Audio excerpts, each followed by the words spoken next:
chers téléspectateurs, bonjour.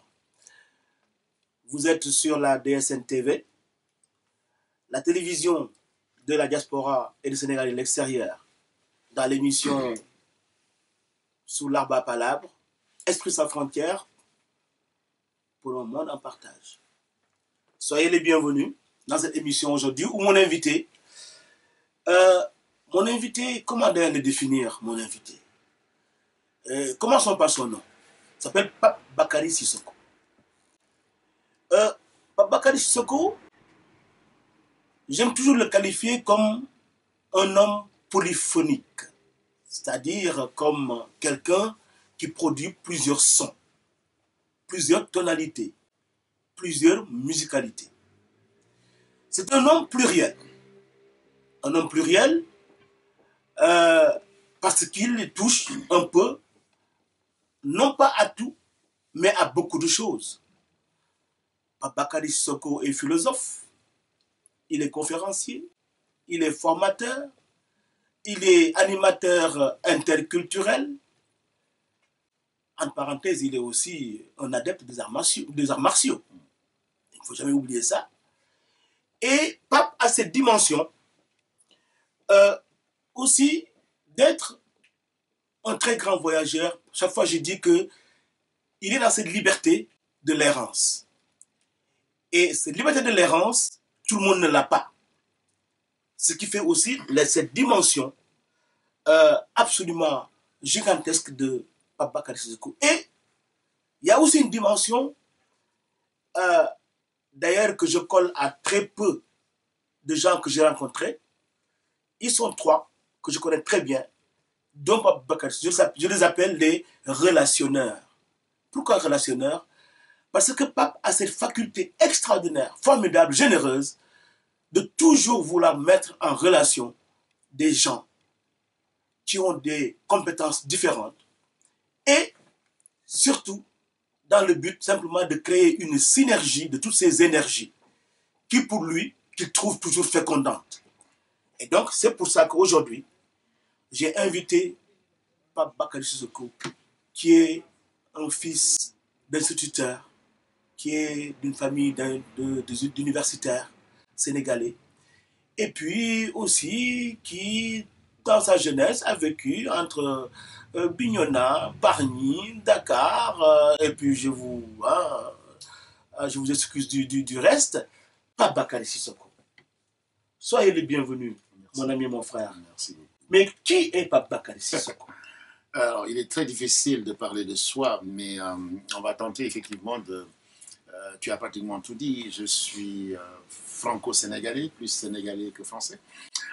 Je suis venu faire mes études de philosophie à l'université de Franche-Comté. J'étais destiné à la Suisse, mais pour des raisons pécuniaires et un manque de bourse. Donc mes amis m'ont dit, viens à Besançon, c'est plus calme. Et quand tu voudras venir nous voir en Suisse, à Genève, tu viendras nous voir. C'est à côté, c'est pas C'est à loin. côté, 2 heures de temps. Absolument. Donc c'est comme ça que je suis venu en France faire mes études. Et après, je suis monté à Paris, fréquenter les plus grands. Parce que je voulais faire partie de ces intellectuels sénégalais qui aiment apprendre aux côtés des meilleurs.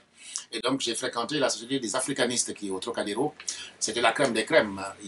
C'était là où il y avait Mauss, Guetterlin, tous ces grands ethnologues et sociologues. Pour y entrer, il fallait montrer patte blanche ou avoir des écrits, etc. Et moi, franc-comtois, d'adoption, personne ne me connaissait. Il a fallu que je fasse mes preuves pour qu'ils acceptent effectivement de m'introduire dans ce cercle hautement qualifié des spécialistes des questions africaines. Et voilà, maintenant je suis marié, j'ai 3 enfants superbes. Et on essaye toujours en France de tendre la main, d'écouter, de donner, mais aussi de recevoir, puisque ce qui m'intéresse, moi, dans ma vie, c'est le lien. C'est le partage, c'est cette générosité dont tu parles à chaque fois, Dr Ndongo. Parce que, comme le disait Socrate, on est gros de quelque chose, mais on ne peut pas être gros de tout. Donc, il faut avoir une capacité d'écoute. Et c'est pourquoi, à chaque fois, je suis en phase avec les gens pour les entendre. Et si je peux donner mon grain de sel, je le donne. Et voici, grosso modo, comment je peux me définir? Un polymathe, quelqu'un qui aime bien partager, et puis j'aime les gens, j'aime le savoir. Oui, j'ai un grand défaut, j'aime le savoir. Et puis, je suis un fils d'instituteur.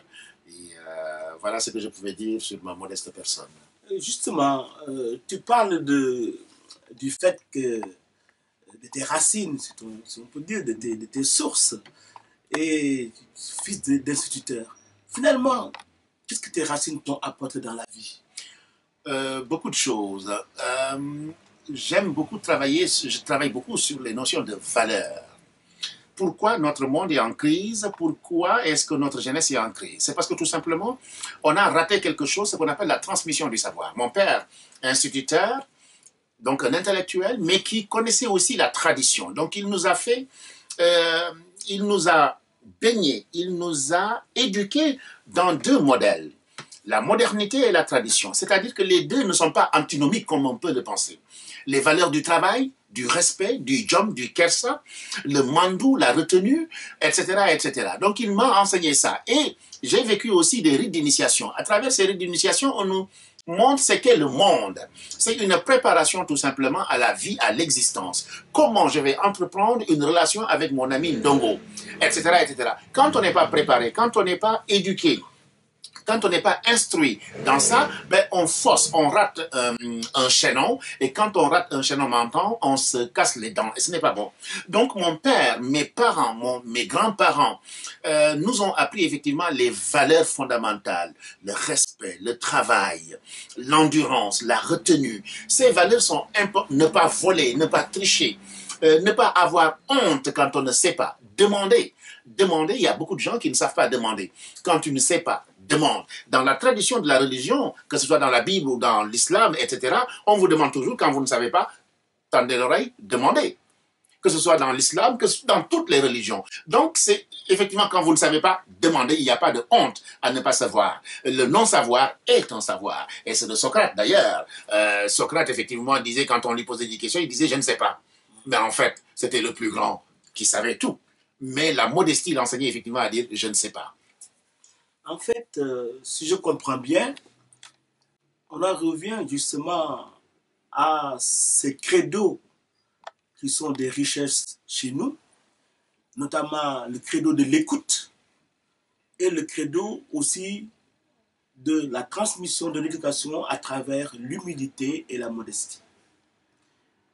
Et quelquefois, tout à l'heure, en t'entendant parler, je me posais la question, qu'en est-il la société sénégalaise aujourd'hui par rapport à toutes ces valeurs? Parce que là, je crois que tu es rentré du Sénégal il n'y a pas longtemps. Je crois que d'ailleurs, tu es passé à une émission aussi très très connue au Sénégal où tu as eu, eh bien, justement, cette réflexion, cette analyse, j'avais presque dit ce coup de gueule, d'avoir justement dit des choses que forcément, malheureusement, les gens ne se disent plus.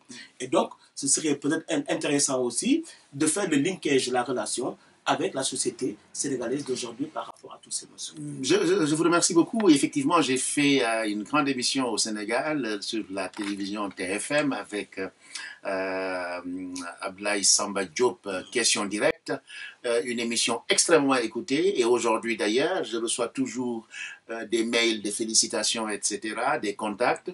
Pour dire quoi? Parce que tout simplement, ça fait 6 ans que je n'étais pas allé au Sénégal. Et je débarque au Sénégal pour 10 jours. Et quand je débarque au Sénégal pour 10 jours, ce ne sont pas des vacances en réalité. Nous, les intellectuels que nous sommes, nous ne passons pas des vacances. Elles ne sont pas tranquilles. C'est difficile. Ce sont des vacances studieuses. Donc, je rencontre tous mes amis, ma famille aussi. Je vais à Guédiawaye, je vais à Yeumbeul. Mes chaussures étaient poussiéreuses parce que je suis, comme je vous ai dit, j'ai une qualité d'écoute. Et comment un intellectuel peut parler de son pays s'il ne va pas à l'intérieur du pays? Et le gros problème de nos intellectuels au Sénégal, et je l'ai dit sans sourciller, c'est qu'ils ne savent pas. Ils sont dans le pays, mais ils ne savent pas ce qui s'y passe.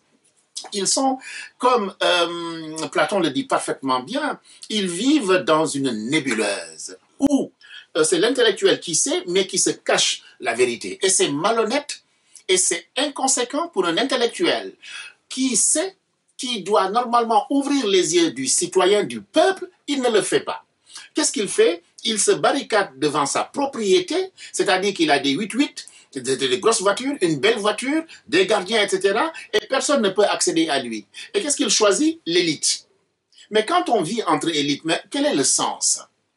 Il n'y a pas de sens. L'intellectuel, c'est comme le disait Sartre, en fait, c'est un acteur social qui doit propulser, impulser, observer et donner du conseil. Et donner du conseil parce que tout simplement, il a une autre façon de voir le monde. Il n'est pas englué dans les problèmes.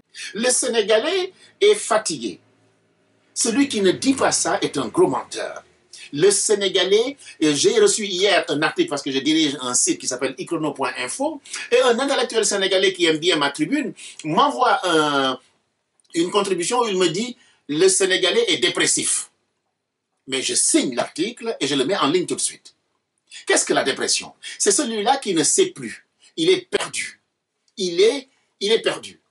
Avant, mon cher ami, le Sénégalais, il rigolait beaucoup. Dafa doon fo, dirait, di waxtaan. Mais maintenant, il est triste. Ben, c'est pourquoi, d'ailleurs, une figure qu'on ne connaît pas, il y a beaucoup d'accidents au Sénégal. Pourquoi? Mais le gars, il ne suit pas.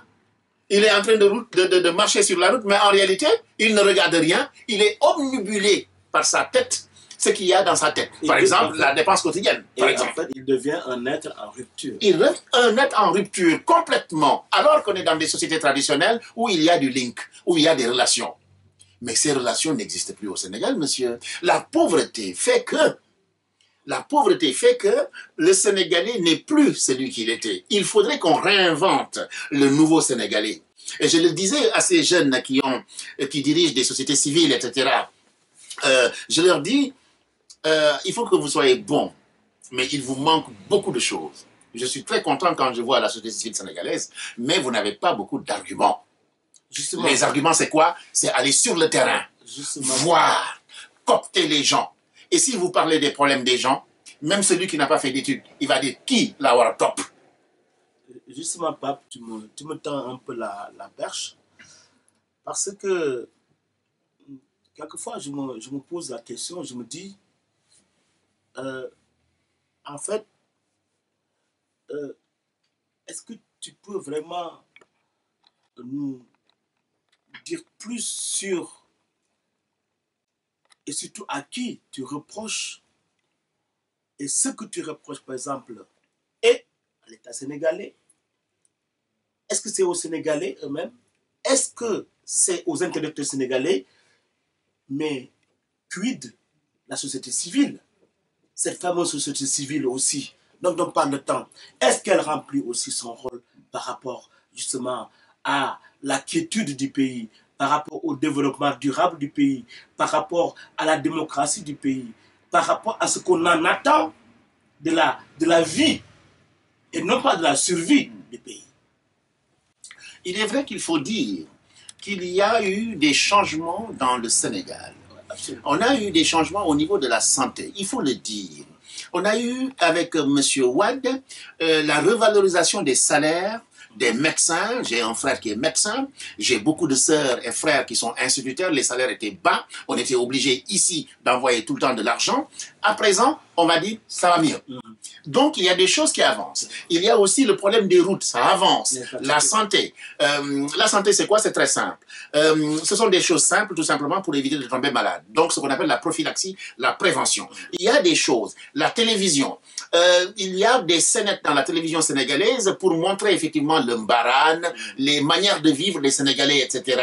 La corruption, des mœurs, etc., etc. Donc, il y a des petites choses qui marchent, et il faut le dire. Mais, il y a beaucoup de choses qui ne marchent pas. L'État, par exemple. Comment peut-on protéger des gens qui abusent des deniers publics? Moi, qui suis homme politique, qui suis leader, je profite d'une manne d'argent et le pauvre Sénégalais n'a rien. Et qu'est-ce qu'on va dire de ce Sénégalais quand il va voler, quand il va tricher, etc. Donc, ça dit qu'on le met dans une situation délicate où il ne peut pas s'en sortir, il est chef de famille. C'est la figure dont je parle qui, à des amis sociologues, je leur dis, il faut parler de ça. En général, au Sénégal, vous avez un seul salarié et vous avez 20 personnes en bas. Si le seul salarié là tombe malade, qu'advient-il? La famille s'écroule. Et c'est une catastrophe. donnons du travail aux jeunes, formons les jeunes, essayons de développer ce qu'on appelle, orientons bien les jeunes depuis la troisième, etc., les formations professionnelles. L'orientation. L'orientation. Donc, l'éducation pêche. Regardez, il paraît qu'il y a beaucoup de grèves au Sénégal, etc. C'est à cause d'une grève. Même ces temps-ci, il y a de la violence. C'est à cause de 2 années blanches que je suis venu en France. Sinon, je serais resté au Sénégal. Donc, il y a aussi... il y a eu aussi au Sénégal la libéralisation, le libéralisme qui a entraîné, qui a apporté beaucoup d'argent au Sénégal. Et il faut faire attention à cet argent-là, c'est bien beaucoup souvent de l'argent sale, l'argent de la drogue, etc. Parce que le Sénégal était une plaque tournante de la drogue, il faut le savoir. Et donc il y a eu beaucoup de maniement d'argent. Et du coup, tout le monde cherche maintenant à posséder. Tout le monde cherche à posséder. On nous parle par exemple de ces gens qui entretiennent des jeunes filles. Une jeune fille qui est secrétaire tout simplement, mais quand vous voyez son niveau de vie, vous vous dites, ce n'est pas que secrétaire. Non, c'est qu'il y a quelqu'un qui est derrière, qui l'entretient. Comment voulez-vous que les jeunes filles qui voient ça ne se prostituent pas, ne cherchent pas à occulter toutes les valeurs traditionnelles qu'on les a apprises, le djom, le faïda, le mandou. Mais non, elle va vouloir posséder. L'autre jeune homme aussi, quand vous allez sur les plages de Mbour, etc., qu'est-ce que vous voyez? De beaux jeunes hommes qui cherchent quoi? À vendre leur corps. Mais dans nos traditions, on ne connaissait pas ça. On était honnête, on était digne dans la pauvreté, on tenait la route. Donc, la société sénégalaise, les intellectuels, je les accuse, et je suis de taille pour leur répondre parce qu'on a fait les mêmes études. Aujourd'hui, les intellectuels qui sont au Sénégal, on est de la même promotion, donc il n'y a aucun problème du tout intellectuellement pour échanger, argumenter, ils ne font rien. Ils ne réveillent pas les consciences pour le développer. Pape, je crois que tout cela aussi entre en droite ligne de ton engagement qui prend diverses formes. Il y a cette forme-là qui entre dans le cadre de tes compétences, mais il y a aussi ce que les gens ne connaissent pas peut-être aussi de toi, beaucoup moins, c'est que tu épouses des causes comme la cause des albinos, sur laquelle tu es très très virulent. Tu fais un travail aussi, j'allais presque dire que en fait, si on prend toute la culture, je veux dire, tous les chemins de traverse que tu as pris, le philosophe, le conférencier, le formateur interculturel, le collaborateur et le gérant d'un site qui s'appelle Icrono. Et donc, en plus de ça, l'enseignant formateur à l'UFM, donc de Franche-Comté, en cultures africaines. Hein. Tout cela, finalement, a amené aussi vers cet engagement d'un individu qui est très éclaté, qui combat avec fougue et passion. On sent quand tu parles que tu es un homme passionné, que tu es un homme fougueux. Justement, je dis chaque fois aux gens, attention, c'est un adepte des arts martiaux. C'est vrai qu'il a le Musuno Kokoro, qu'il est calme, comme de l'eau de roche, mais en même temps aussi, quand il part sur ses 10 000 chevaux, ce n'est pas les 8-8 sur lesquels il part lui. Il part sur ses 10 000 chevaux. Et là, on sent qu'effectivement, il épouse des combats. Justement, et c'est ces engagements, ces combats que tu mènes, c'est quoi ça aussi? C'est mon père instituteur qui m'a appris ça. Un enseignant traditionnel, mon père, et c'était ce qu'on appelait des notables. À l'époque, l'instituteur, il était ouvert à tout. On venait le solliciter pour tout. Donc très tôt, on a vu des gens passer chez nous. On a vu des savants, on a vu des gens simples. Et mon père savait accueillir. Donc, il nous a appris effectivement à être sensible, à être à l'écoute des gens et à pouvoir partager avec ces gens-là. Et de très tôt, je me suis rendu compte qu'il y avait des gens différents, des noirs qui avaient la peau blanche, des albinos. Et vraiment, je n'avais pas les moyens, mais chaque fois, je savais qu'elle avait besoin d'une crème. Je lui donnais une crème. Et jusqu'à présent, on me parle de ça. Et ça ne m'a pas surpris quand j'ai rencontré Bamba, le président des albinos du Sénégal, mais aussi Madame Tank, une Camerounaise albinos ici. On a échangé. Elle m'a sollicité pour faire une conférence. Il m'a dit, vous demandez quoi? J'ai dit, pour les albinos, je ne demande jamais. Il n'y a pas longtemps, tu j'étais à Compiègne. À Compiègne, gratuitement. On devait rencontrer aussi Salif Keïta, mais il n'est pas venu. Donc, les albinos, pour ma part, sont des êtres humains comme tous les êtres humains. Ils ont seulement un défaut qui n'est pas de leur faute, qui est génétique. Le problème de la mélanine. Leur peau ne parvient pas à transformer. Donc ce n'est pas une tare. Qu'on ne les prenne pas pour des gens surnaturels, etc. Parce que là, je pointe du doigt les sacrifices humains dont ils sont victimes. On pourchasse, on les chasse, comme si c'était des bêtes. Ce ne sont pas des bêtes, ce sont nos sœurs, ce sont nos frères. C'est pourquoi je me bats pour les albinos. Je dis même qu'il faut que les médecins mettent des bagues à la naissance d'un albinos pour qu'on le géolocalise. Comme ça, si un imbécile pourchasse, tue un albinos, qu'on puisse le géolocaliser et qu'on l'enferme. Les albinos sont des êtres humains comme tout le monde, on a le droit de les respecter. Et heureusement qu'au Sénégal, au Mali, ça va, les albinos ne sont pas considérés comme dans certains pays, mais, alors, moi je suis géopoliticien, il y a eu des conflits en Afrique. Des gens de l'extérieur sont venus au Sénégal et ont apporté leur culture traditionnelle, où effectivement, comme ils savent que les Sénégalais veulent être riches tout de suite, et il y a ces charlatans-là, alors, ils massacrent des albinos pour effectivement faire des rituels sacrés, etc. Cela doit être interdit. Nous devons protéger nos frontières. Nous sommes des Africains ouverts, mais nous n'aimons pas l'insécurité. Il faut qu'on laisse tranquille nos albinos, nos frères et sœurs albinos du monde entier. Du monde entier sans exception. Ils n'ont rien de spécial, ces gens-là, ce sont que des êtres humains. Ce ne sont pas des hommes surnaturels. Je vous avais prévenu, vous voyez, donc, quand Pape Sissoko se met en branle justement sur un sujet qui le passionne, vous voyez très bien ce que ça donne. Et justement, Pape, toi qui es philosophe, et pas que philosophe, qui est aussi sociologue, et pas que sociologue, qui est aussi psychologue, parce que tu as embrassé toutes ces compétences-là. Et donc, toi qui as justement cette vision globale, en même temps, et aussi dans le monde du journalisme, pour ceux qui ne savent pas, iChrono.info, c'est un site formidable. Allez-y surtout parce que c'est extrêmement important. Il y a des articles extrêmement rares, singuliers, que Pape met en ligne.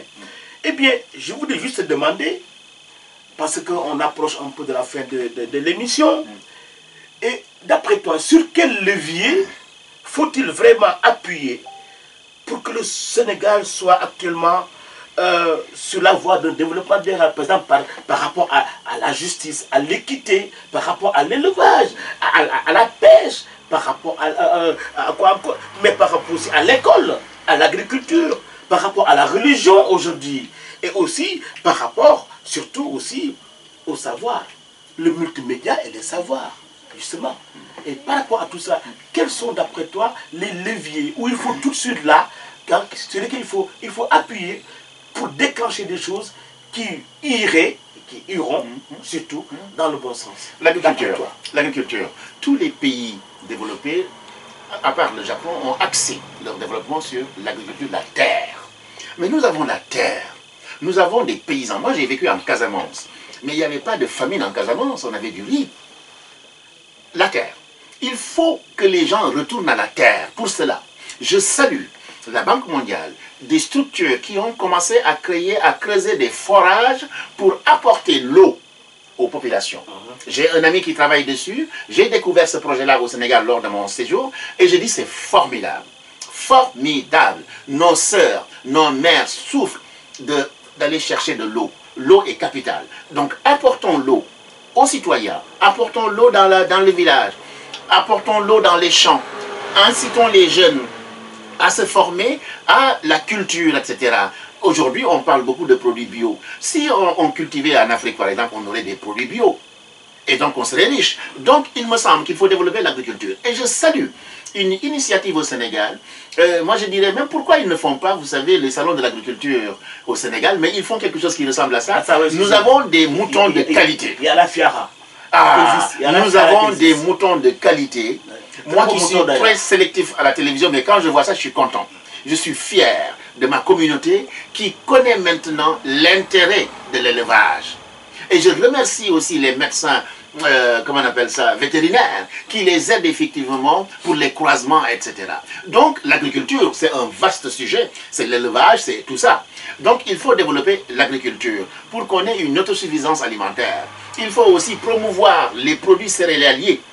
C'est extrêmement important parce que maintenant on consomme, on surconsomme, on mange très mal au Sénégal. Il y a une pléthore de diabète, de maladies cardiovasculaires au Sénégal. Pourquoi? À cause tout simplement des changements de nourriture, des changements alimentaires. Il faut qu'on éduque les gens effectivement à avoir une bonne santé. Quand tu n'as pas la bonne santé, mais tu ne peux pas développer ton pays. La santé est capitale. L'agriculture est importante. Il faut qu'on investisse dans l'agriculture. Je vois des jeunes qui font par exemple beaucoup de poulaillers, etc. Et c'est extrêmement intéressant. Il y a de l'initiative, il y a de la volonté, mais il manque cette organisation-là.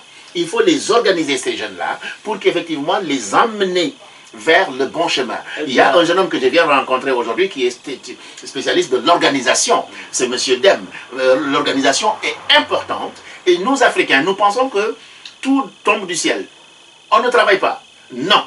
C'est 1 + 1 = 2. Eh bien voilà. Il y a une méthode. Ce sera un peu le dernier mot, le mot de la fin hein, pour notre invité, Pape Bakary Sissoko, donc, avec qui on a voulu parcourir ce chemin, toujours de passion, ce chemin de rationalité, ce chemin d'équité et de justice, ce chemin aussi pour trouver des solutions aux problèmes auxquels sont confrontés son pays et qu'il a toujours chevillé et au cœur et au corps. Et je crois qu'on aura encore des occasions de revoir Pape Sissoko ici, donc à la DSM TV, cette télévision donc, de la diaspora et des Sénégalais de l'extérieur. Merci beaucoup. On en a besoin et merci à tous. Merci beaucoup. Merci.